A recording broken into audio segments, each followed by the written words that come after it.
Country roads take me home to a place I belong. Rocky Mountains, Missouri River, take me home. Country roads. Broadcasting from Farm 406 Studios, welcome to My Fellow Montanans. I am Dr. Kyle Austin, and you are listening to My Fellow Montanans. My Fellow Montanans, Farm 406, let me remind you, Farm 406 is up for voting for Best Pharmacy of the Year. Last year in 2024, Farm 406 was Pharmacy of the Year, and it is up for voting again. So you can do this by texting the number 214 every day until August 17th. So you text the number 214 to this phone number, 406-708-8670. Now, you're not voting for my singing, okay? You're voting for Farm 406 being Montana's pharmacy and the best pharmacy in the state of Montana. So again, you will text the number 214 to the phone number 406-708-8670 every day until August 17th when voting closes. So have fun with that. Thank you for voting for Farm 406 Best Pharmacy. So let's get into some government ridiculousness here. So last Thursday, Donald Trump's tariffs finally went into effect worldwide. And what they're, we've been talking about this and the world's been talking about this. It is the highest tariffs since 1934. And when you look at the highest tariffs, back then we didn't have the inflation. Our dollar was strong. A smaller percentage raised it so many dollars. But today with the inflation, and you have these percentages and our dollar is weakened, it's higher. It's the highest tariff since 1934. And so what they're predicting is that it's going to cost the average consumer $2,400 extra every day in purchasing your consumables. That's because we as Americans and Montanans have become dependent upon foreign countries. So you're going to end up paying more. So these tariffs, it's really not going to impact the world trade. They're just going to pass that tariff on to the consumer that's consuming it. So you, when you're out there buying those shoes from Korea and China and Japan, you're going to pay that tariff. When you're buying your clothes that comes in from out of country, you're going to pay that tariff. Now, when it comes to, importing steel, we have American steel, we have imported steel. That's going to balance things out a little bit to help buyers or consumers who are buying that steel to buy, hopefully, American. And that's going to drive that where. But what we're really concerned about in Montana is agriculture, because agricultural commodities are the biggest exporter of the United States. That's what us Montanans and Americans do well, is we know how to grow good quality food to feed the world. But when we get into trade wars, and you can go back to history, because any trade war that any president has played, who got hurt the most? The farmer and the rancher. Because when other countries get tariffs on their goods, they have retaliatory tariffs. And that's what Trump has been working on, negotiating with a few of these key countries, is lowering those retaliatory tariffs to hopefully ease the impact. But I can guarantee you, you're going to see the impact. The farmer and rancher out there are the ones that are going to pay the price on these tariffs. And it's going to suck. I mean, so that's where, like, the last big, beautiful bill we talked, or when the big, beautiful bill came out, we talked about how they had some infrastructure in that bill to help protect the farmer and rancher. And there's maybe some more aid out there that's maybe in the way, but definitely stay on top of your elected officials, whether it's your congressman or your senator that you're talking to, or you email all of them, maybe email all of them, but you need to stay on top of them, especially if you're a farmer and rancher, saying, look, you're playing the tariff game. We know that we're going to get impacted on this, whether it's selling our commodities worldwide, or if it's us bringing in fertilizer from Canada, whether it's us bringing in parts for our John Deeres, our parts for our New Hollands. None of that stuff is made in America no more. So you're going to have to pay tariffs on all that stuff. So definitely stay on top of your elected officials, because agriculture's the one that's really going to get hurt. So the idea behind tariffs is to try to keep outside garbage outside the United States, bring back industry, bring back jobs to the United States. But do you think in our day, with our elec electronic world that we live in, and the way Americans have changed the way they live lives, do you really think tariffs will work on bringing jobs and industry back to the United States? That's where a person has to really think, because tariffs worked back in the old days. Okay. They did. They worked back in the old days. It raised the cost to consumers. Consumers easily switched to industry in the United States. But today, industry is so expensive. I don't think entrepreneurs are going to go out there and build a giant clothing factory. I don't think they're going to go build a giant shoe factory. I just don't think so. And why is that? Is because it still costs too much to do business in the United States. You have to worry about not only like the Billings Planning and Zoning Commission. They they make it difficult to build a building in the city of Billings. Then you get the building built. Then you got to worry about the ridiculous Billings code officers out there harassing the businesses over whatever they want to. They might just not like the color of the paint on your building, or your grass is a quarter inch too long. I can see this idiot code officer out there with a ruler measuring your grass to the eighth of the inch and telling you you're in code violation. But anyway, to do business in the United States, then you got to worry about the DEQ when you're building a business. The gas company out there in Laurel, that they finally just passed their clean air certification, so they can get into production. But again, you have to deal with the DEQ. Then you got to deal with the EPA. Then you got to deal with the Department of Labor and Industry. And those people are ridiculous. I mean, if I always say, if I was governor, I'd walk in there and tell Sarah Swanson her and all of her gurus are fired, because we don't need the Department of Labor and Industry. They create a bunch of let's see. They are not a good think tank. They sit around and think about what stupid law they can push to the legislature to impact businesses more and more every day, and consumers. We're going to get into a topic here later today in the show that's going to talk about something that they did, Department of Labor and Industry did in our state, to limit consumers' access to medical. And we'll get to that later in the show today. But anyway, back to why it's more cost effective to pay the tariffs and still import stuff instead of building industry. It's too expensive. Then you look at the housing market. Most of you know cost of living went up. So what's your minimum wage for you to work? A lot of people are still, getting that $11 to $15 an hour, but that's not covering your cost of living today. No, people need 20 plus hours. So do you think a very large industrial plant that's going to need 300 to 800 employees can afford those higher wages? No. They would love to turn to maybe like some help from Mexico, the transplants that came up from Mexico, that illegally or legally. I mean, those are the people that work those jobs.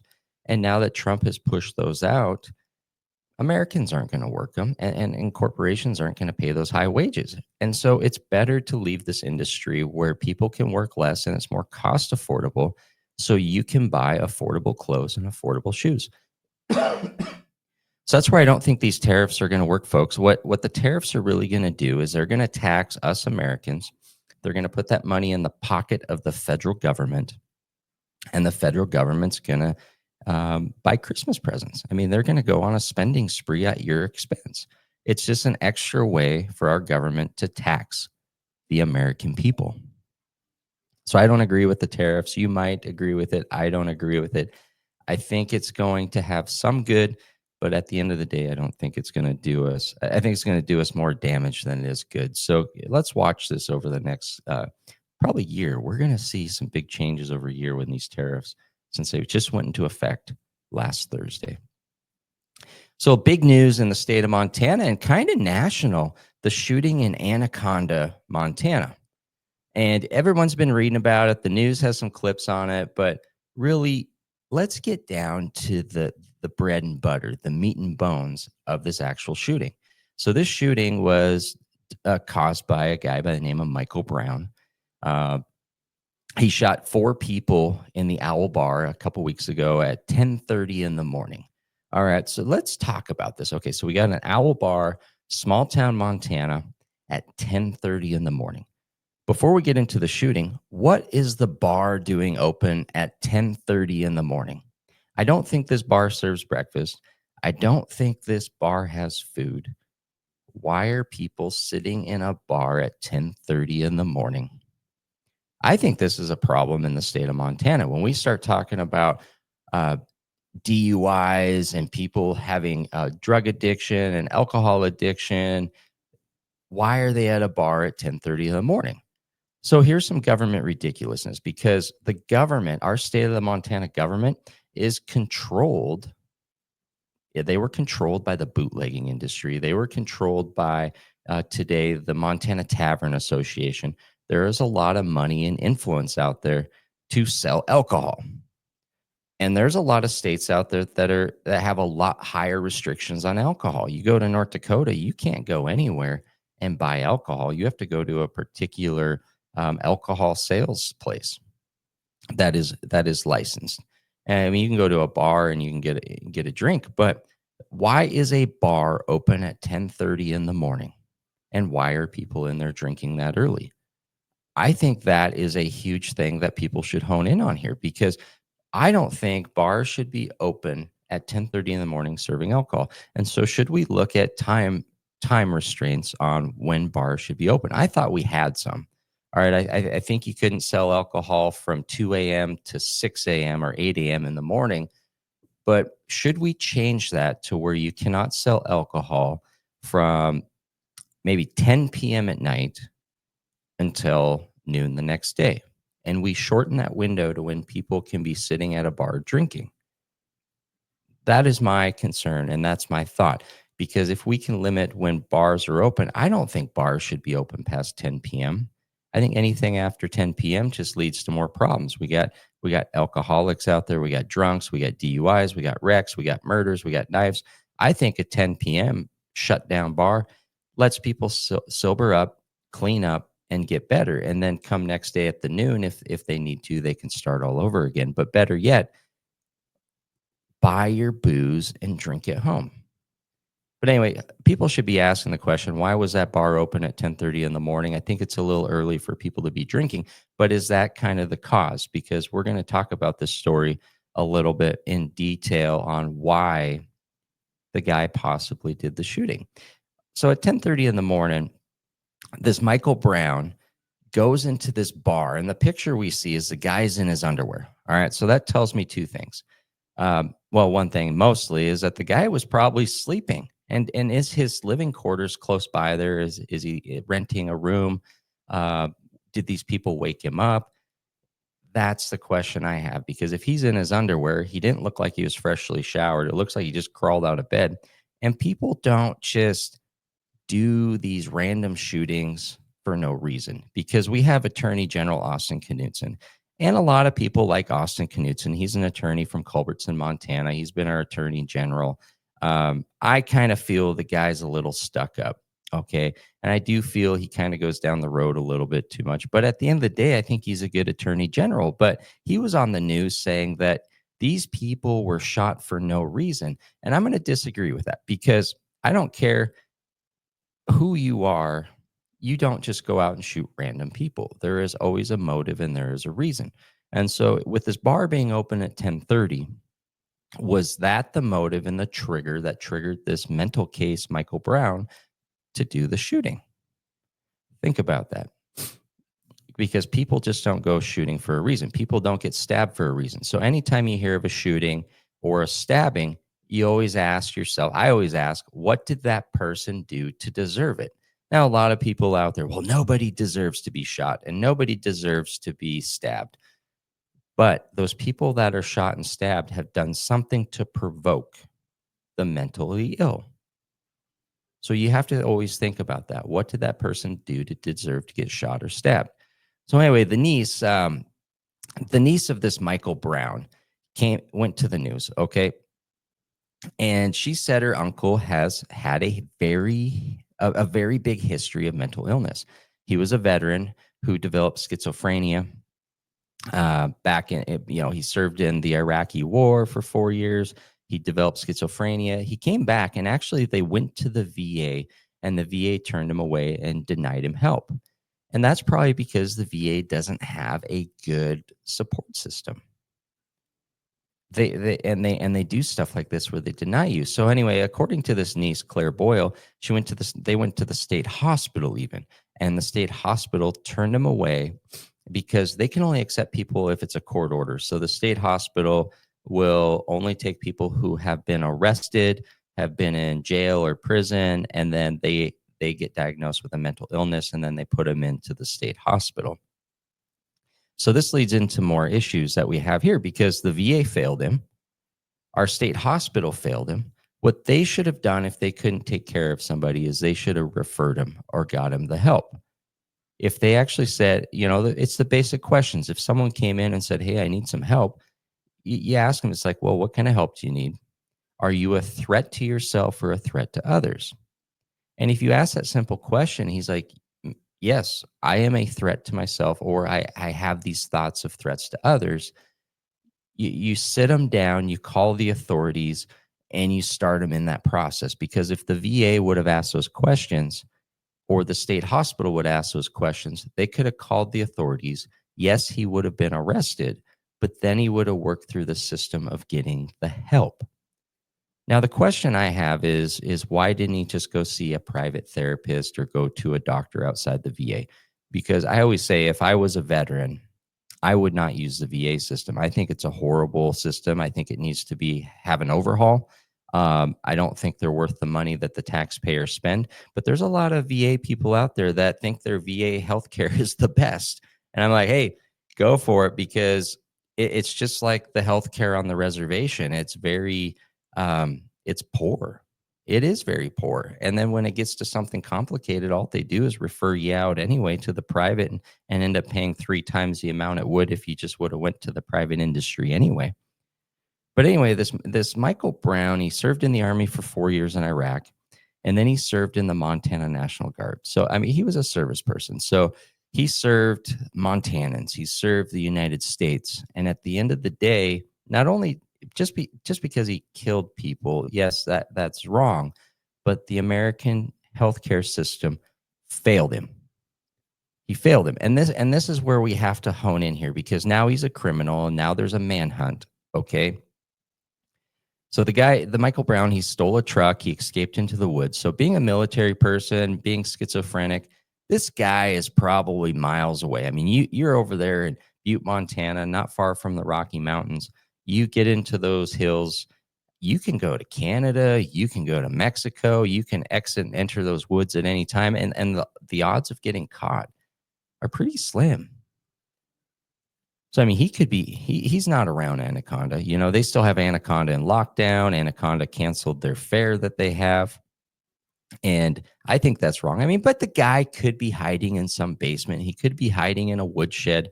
I think there was some fugitive a while ago that they were looking miles away. And at the end of the day, he was just in someone's yard shed in their backyard and made the police look like a bunch of idiots. But I mean, this Anaconda thing's making the police look like a bunch of idiots. You got hundreds of law enforcement agents. You have drones. You have airplanes. You have dogs. You have ATVs. And you still cannot find this lunatic. You can't. And there's photographs of these law enforcement just sitting over there hanging out and BSing. And it's like, no, you should be out there on foot, like trying to find this guy. But at the end of the day, we got the U.S. Marshals involved. And the U.S. Marshals have a $10,000 reward for information leading to the arrest. Now, this is more government ridiculous, because really, do you think there's someone out there that would not come forward and just say, hey, I saw that guy, or this guy's hiding in my basement? I don't think so, unless there's some threat or harm or something like that. But $10,000, folks, yeah, you would probably say, hey, I saw that guy, to try to get $10,000. But people would just come forward with no money at all, right? I would hope so. But better yet, how about we get Western with this whole thing? Why didn't the US Marshals just post a $10,000 reward for Michael Brown, dead or alive? Dead or alive. I mean, let these vigilante people out there, these rednecks in the woods, go out with their guns and start tracking this guy down. It worked back in the old days. Why wouldn't it work today?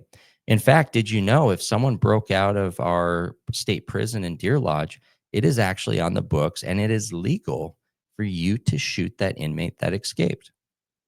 It is. And so you have and that's without a reward unless they come out and offer a reward at the time. But if someone escapes a prison, those people in Deer Lodge, they have their guns ready to go and they're going to go shoot that guy because it's, oh, we're on a manhunt. Now you got some people with morals that could never shoot another human, but there are a lot of people out there, if they have the opportunity, they will do the manhunt. So maybe the US Marshals should change that $10,000 reward to wanted, dead or alive. I don't know. It's a good question. It might be controversial because law enforcement probably don't want non-law enforcement getting involved. But at the end of the day, you get more people out there and you could really hunt those mountains and get this guy caught. But I don't think he's a threat. You know, they say he's armed and dangerous, and that's just because they don't know. I think he did his thing. He's probably going through a mental illness breakdown right now. He's hiding, he's on the run. I don't think he's going to hurt anybody else. There was a motive in a situation on why he went in that bar at 10:30 in the morning that triggered his schizophrenia, that triggered his mental episode. And that's what happened. It was a one and done situation. So now it's just a matter of finding the guy and arresting him. And then he becomes a pet of society. And so now we always talk about the jails and how the system works is these guys we created the problem. So America created the problem. This guy created developed. Okay, so we created the problem.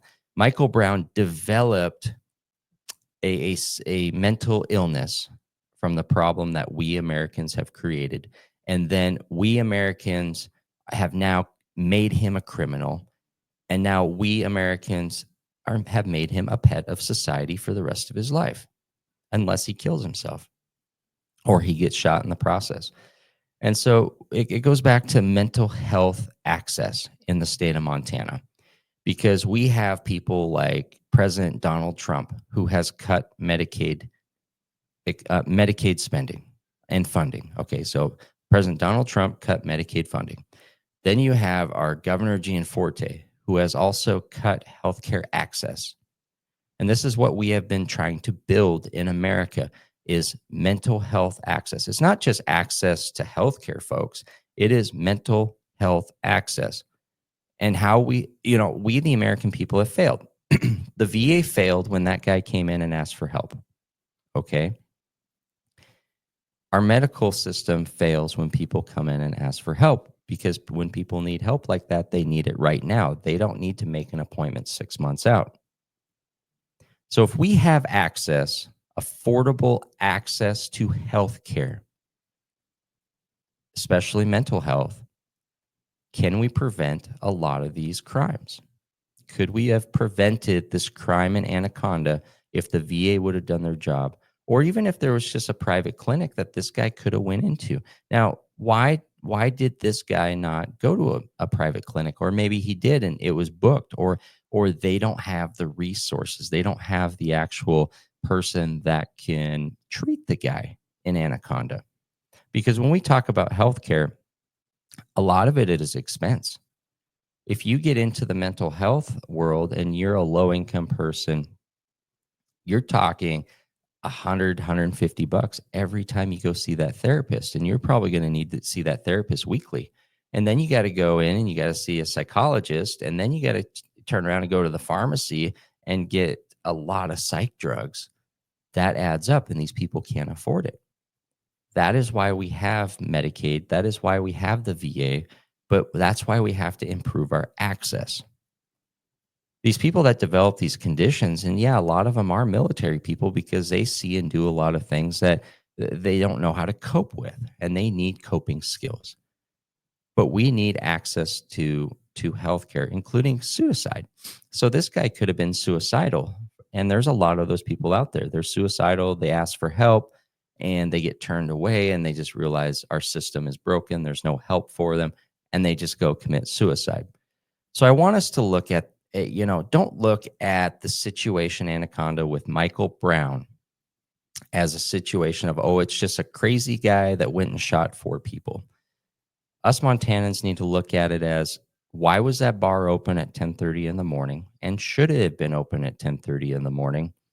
And then I want us to look and learn from this as an aspect of access to mental health and how do we improve that? Because if we can improve access to healthcare and including mental health, how many crimes can we prevent in the state of Montana? How many people will be out of the prisons that we have and not just filling a bed and being a pet of society? Let's look at that moving forward. Folks, I want to remind you that it is vaccine season right around the corner.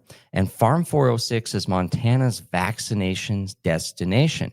Now, flu shots are available. I can order a flu shot for you tomorrow, but I encourage people to wait till September. If you get a flu shot too early, it can wear off and not cover you in the January, February, March month. So if you're at some store and they're trying to push a flu shot on you, wait until at least September. But come into Farm 406 and get your vaccines. We are open 7 days a week, walk in, no appointments. And you are listening to My Fellow Montanans. I am Dr. Kyle Lawson, and we will be right back after this break.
Country roads, take me home to a place I belong.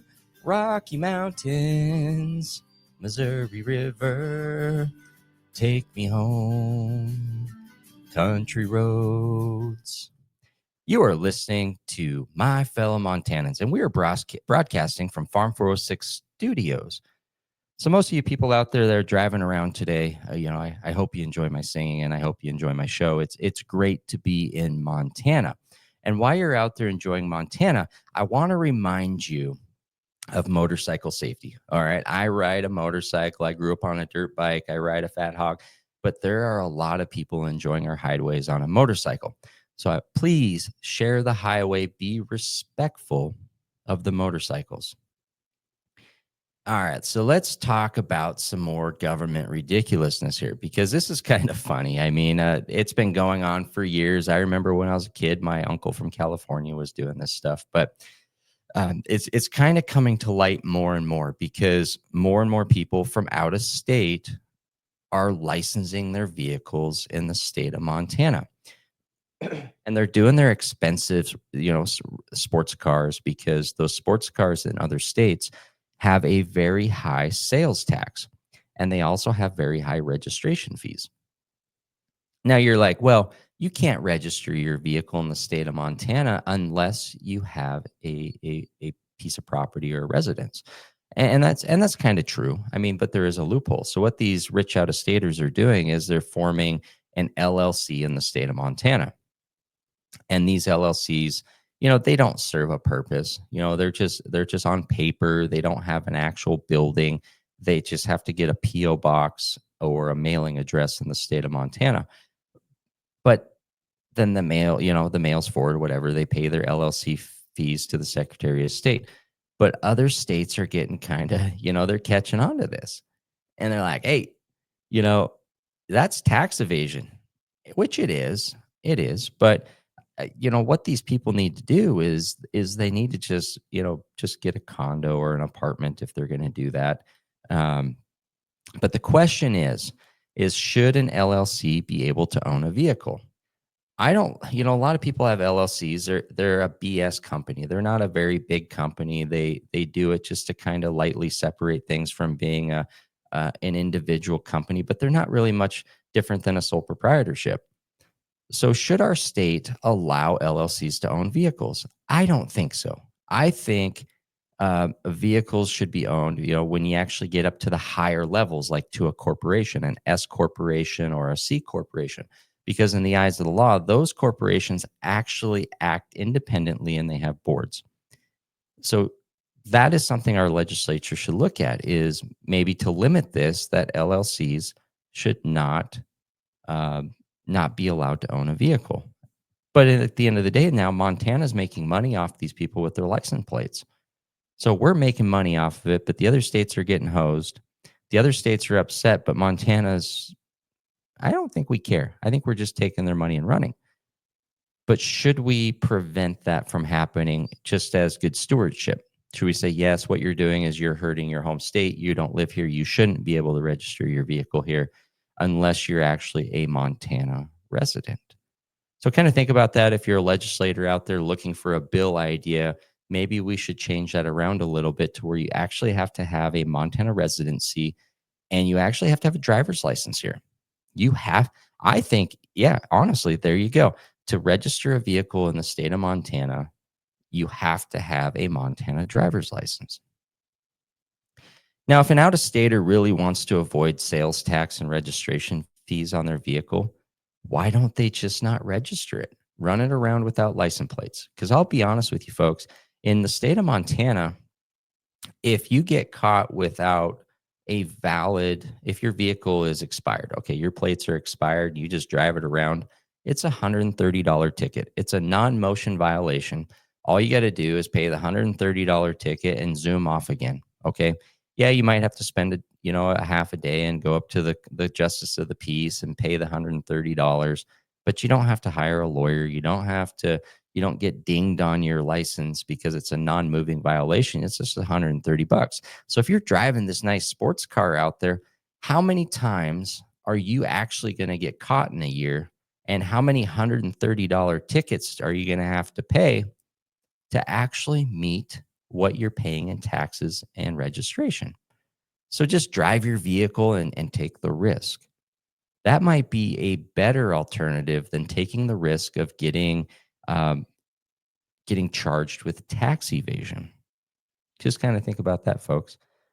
I mean, during the pandemic, they didn't care if you drove your vehicle without registration. So how many people went 4 years with no registration? A lot.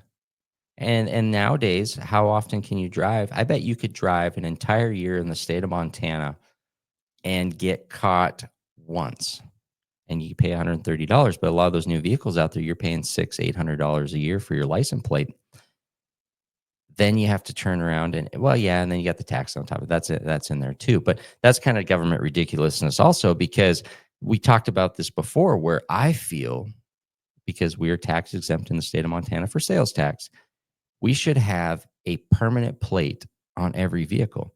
When you buy that vehicle, you go in and pay a one-time fee for your plates, whether it's $500, and that is permanent. We should not have to renew that license plate every year unless you sell it to somebody else. That is my thought. If I was a legislator or a governor, I would really push for permanent plates in the state of Montana, because I think getting new plates every year and registration fees every year, it bogs down the system. Does it really generate the money? No. I know we can generate other funds in the state of Montana other than license plates. So Farm 406 is Montana's vaccination destination. Flu shots are available. It is a little early for them, though, so I recommend for people to wait till at least September to get their flu shot. But if you really, really want it, you can come on in and get your flu shot at Farm 406. Farm 406 has other vaccines like the COVID vaccine, tetanus vaccine, pneumonia vaccine, shingles vaccine, and RSV, and I think that's about it. But anyway, Farm 406 is open 7 days a week, walk in, no appointments. And for those of you out there that are homebound, Farm 406 does do home visits. You have to be patient. We just can't drop our stuff on a dime, but we can come to your home and help you get vaccinated. Just call us and we will take care of the rest. So, government ridiculousness. When I opened up this show today, I talked about how our Department of Labor, I mean, they do a lot of rogue stuff, folks. And this is why the Department of Labor needs their funding cut, because they have boards all over the place. And all these people do is sit around bored all day thinking about stupid stuff. And then they take and they get their lawyers and they draft up these bills and they send these bills to the legislature, and these legislature pushes these bills. So here is something as a pharmacist that I disagree with it. Okay. And it kind of goes into that mental health thing also we talked about earlier with Mr. Brown out of Anaconda. But our Department of Labor has the Board of Pharmacy, and they regulate pharmacy in the state. So these yahoos, and it could be some of my colleagues also out there, but pharmacists are kind of quacks. They kind of walk around and quack a different tone than a lot of people out there. I admit it. Some days I get a little quacky too, but gabapentin, a drug that has been around for years and is very widely used. A lot of you probably heard about it. A lot of you probably take it, but gabapentin coming October 1st will become a controlled substance in the state of Montana. So that's what we're talking about here. So House Bill 41 back amended Section 50-32-232 of the Montana Code Annotated to include gabapentin as a controlled substance. And for those of you that don't know, gabapentin is an anticonvulsant that has helped control partial seizures in epilepsy. But it has grown into using to also help people manage neuropathic pain. Very widely used. It's used a lot. Now, it's been controversial for years, whether it's abusive substance or not abusive. Should it be controlled? Should it not be controlled? On the federal level, the DEA and the feds have not classified it as a controlled substance. They don't feel that it has addictive potential to classify as control. And so here we have the states going rogue, where the states are like, you know what, we're going to do better than the federal government, and we're going to make it a controlled substance in our state. And the question, why?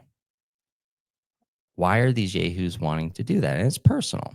You have a personal pharmacist that feels that anybody that takes pills is a drug addict and they're a druggie. They want to control them. They want to turn them into a pet. And that is what our government's doing. It's doing multiple things here. It's limiting access to healthcare, and it's turning people into pets and making them a part of society. So, however, this drug, okay, so gabapentin, it's been used for people, and this is why they come down to it. Okay, so people who use heroin and people who use prescription opioids very often use gabapentin, because gabapentin can either aid those other drugs that the patient's using or the person is using to get better effects, or can offset the side effects. So street names for gabapentin are Johnnies or Gabbies. I always like the word Gabbies, Yeah, especially when I was working on the reservation, a lot of them going around, hey, you got some Gabbies, you got some Gabbies. And they are, people abuse everything, okay? But the question is do they abuse it to where it causes a problem? And I don't think so. But anyway, the Johnnies and the Gabbies out there, or the gabapentin, they're cheap, and and this is what they do. So they enhance the euphoric effects of heroin. So people who use heroin, they get a better bang for their buck. So it's not really the gabapentin that is causing the addiction, or it's the heroin, but they're using it in conjunction. But then you got people out there that take gabapentin alone, and they say the side effects produce a marijuana-like high. Well, today, with marijuana being literally on every street corner in the state of Montana now, what does it matter? Why do people want gabapentin? They could just go get marijuana if they want a marijuana-like high. So this is the government ridiculousness here, folks, is marijuana isn't a scheduled drug, but here we got you wanting to schedule gabapentin into a class 5. So that's what it does. Come October 1st, it will schedule gabapentin as a Schedule 5 narcotic. And what this means to you. All right. So you're going to be, if you're a patient of gabapentin, you are going to be limited on how much you can get in a monthly fill. And you're going to be limited, your prescription is going to be limited to 5 additional refills. So you can only get 6 fills total before you have to get a new prescription from your doctor. Now, that's not really a big thing, but also those prescriptions have to meet tamper resistant requirements, electronic DEA requirements. And this is the other caveat, folks, is now you become part of the system. And this is where the government gets you, because years ago, they created the drug monitoring program. And this program is a registry that anybody that gets a controlled substance, you go into the state system. So it's like being a sex offender. If you're a registered sex offender, pretty much everybody can go in and see that you're a registered sex offender. Now, the drug monitoring program, it's not open to the public, but guess what? Every pharmacist out there can see it. Every healthcare provider out there can see it. Every law enforcement agency out there can see it, including the Department of Labor and Industry. So this was a way for our government to violate your HIPAA rights. I will say it flat out as a pharmacist. I never agreed with the drug monitoring program. I think there are better ways out there to preventing people from doctor shopping. I feel there are better ways out there for to prevent people from jumping pharmacies and getting duplicate fills and cheating the system. But this PDMP, the Prescription Drug Monitoring Program, was a joke. It is a violation of people's rights. And so by making more of these drugs controlled, not only is it limiting your access to healthcare and preventing barriers in healthcare, but now you are a part of the system, and everyone out there can see your drug history. And guess what? There's a lot of pharmacists out there and people that just because your name shows up in that registry, they label you and treat you as if you're a druggie. They do. I've a lot of these corporate pharmacies. That's why I won't work for a corporate pharmacy no more. They go into that registry every time you fill something like this, and they, oh man, Miss Smith has been filling this. She's a drug addict, and they treat you like that. I don't treat people like that at Farm 406 because I treat people that are on pain medication at my pharmacy. I treat them the same as a diabetic because at the end of the day, everybody's a patient and they are here for my help. When they come to me, it's not what they can do for me. Okay. It's what can I do? What can Kyle Austin do at Farm 406 for his patients, no matter what the problem is? And that's what all healthcare workers should go to. But the government creates this garbage like the PDMP, and it just changes the whole aspect. It limits healthcare. It gives people a bad name, a bad image. Not good. And so, I mean, if people get restricted, let's say this was the schizophrenia drug that Mr. Brown should have been on, but the pharmacist said, well, you're in the registry and it is 1 day too soon. I'm not going to give you your schizophrenia drug. You have to wait till tomorrow. Well, that guy missed his dose. He went schizophrenic. He went and murdered 4 people in a bar. Let's think about that, folks. This is the stupid stuff that our government is creating. And so that is why we need to cut the funding to the Department of Labor and Industry. It has gone too big. It is too rogue, too much red tape. Get rid of it. So let's talk about this let's get into a little fun stuff. So I always like to tell people, all right, the fair here in Billings is right around the corner. I don't think the Billings Fair is as great as it should be. Okay. Billings is the biggest city in the state of Montana, and people come here from all over the state, all over Eastern Montana, North Dakota, South Dakota, Wyoming. Why is our fair in the city of Billings so small? Why is it so small? Why does the food suck? That is my challenge. Okay. I'm excited to see that they finally got the rodeo arena back up and built. I mean, it only took 20 years, right? I mean, but still, it's Billings. We have the big metro. We should be having a huge concert at least once a month here in Billings. But when the fair is there, why is it so small and why does the food suck? They have a lot of food, and I'll tell you, I've been there a couple times. I've bounced around trying different vendors, and I have not found the great fair food that I find in the rest of Montana. And so here's my thing, folks, is get out and travel the state of Montana and check out some of these small community fairs. For instance, I'm from Havre. I'm from the Highlands, so I grew up on the Havre fairs. Now, it's not a big fair, but when you go to these small fairs, there's a lot of fun things going on. You got the demolition derbies, you got the rodeos, and then you get the great food. So, like up in Havre, they have the best Vikings and the best Prono Pups. So for Vikings, that's that meatball on a stick. So the difference between Billings Viking and Havre is Havre actually uses good Montana beef, and it is a big handful of beef. I mean, you get a big meatball there, and then they coat it in batter and they deep fry it.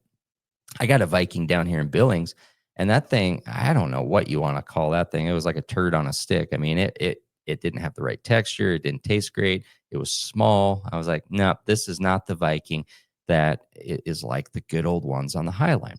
Then you got the Prono Pups. And let's see, the Lions Club. The Lions Club does the Prono Pups up in Havre, and this is a corn dog. But what they do is they use the old fashioned Rocky Mountain hot dog. And the Rocky Mountain packing industry was a packing industry in Havre years and years ago before it was uh, torn down. But they sold the recipe to a packing plant down in, I think it's Denver, Colorado.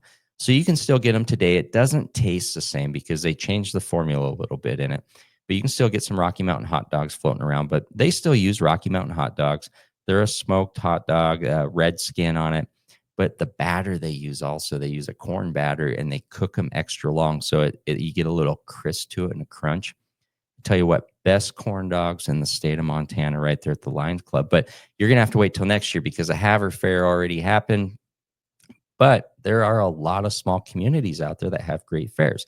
So when you're looking for stuff to do, go around and try small fairs. Fort Benton has a great fair. The Chinook has a great fair.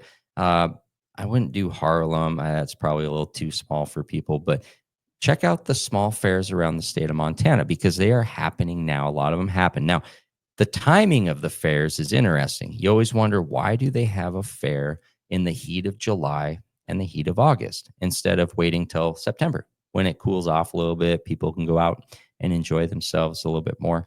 It is because of 4-H. And we're going to blame 4-H for this, but the kids in 4-H, they have to raise their animals, train their animals, groom their animals as part of the program. But what they said is that if they wait till August or September, the animal is past their prime and they start losing weight and they're not going to get the points and the scales and stuff that they need for the program. And so the animals become ready in pretty much July. So a lot of 4-H fairs have been moved to meet the needs of the 4-H kids, which is great. So if you're asking why is this fair in the middle of July when it's 100 degrees out here, it's because 4-H and the animals. So when you're out, and that's a cool thing about a lot of these small fairs, you can walk through the 4-H buildings and check out these cool animals that these kids have put in a lot of time into and learn about looking at the flanks and looking at the different parts of the animal and how that kid did what they were supposed to do to make a healthy animal. So besides the fairs, remember Big Sky Speedway has races pretty much every Friday and Saturday going on till October. So if you're looking again for something to do in the state of Montana to get out here around Billings, Big Sky Speedways has races. Let's see here. Remember, hey, Farm 406 is up for voting right now for being the best pharmacy in the state of Montana. So I need your help. I need you to text 214 to this number, 406-708-8670, and do that every day until August 17th to help us win best pharmacy again. This will be our second year in a row. We won it last year. We're working on it this year. But here's the number again. Text 214 to 406-708-8670. We also need to remember that we need national PBM reform. pharmacy benefit manager reform. These are the PBMs that are charging you hundreds of dollars you shouldn't be paying, but then they're refusing to pay the provider and the pharmacy for the care that you're receiving. And this is especially the Medicare plans, folks. So we need to get a hold of the senators and the representatives in Washington, D.C., and we need federal PBM reform to end the corruption. Troy Downing has already been bought and paid for. He failed Montana and he failed as a commissioner of insurance practice. He's bought and paid for. But if you feel like calling him out on it and saying, hey, we need PBM reform, because the PBMs are the ones out there creating the fraud, waste, and abuse. It's not the providers, folks. And here's the other thing that's going to irritate you is Blue Cross Blue Shield announced that they're going to raise your premiums another 23% next year.